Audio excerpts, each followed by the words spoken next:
Hi, this is the OPPO A2x and I'll show you how to hide apps on this device.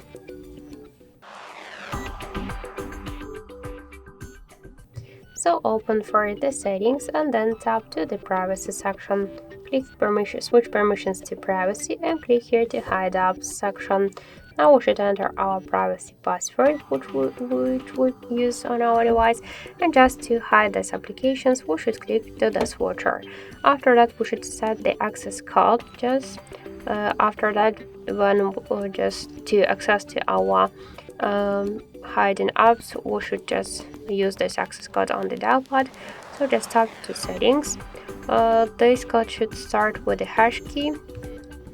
For example, in my case, class will be from 1 to 4. Just end it with the hash key. Also tap on the right upper corner, click to done, and we could see that we just successfully hide these applications. To unhide them, just click to the same switchers and that's it.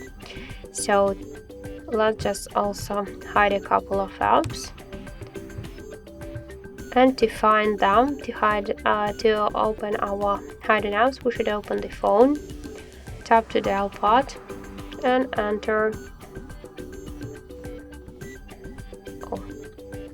hash key code hash key, and here we got our all hidden apps. So that's it. Thank you for watching, and if you like this video, leave thumbs up and subscribe.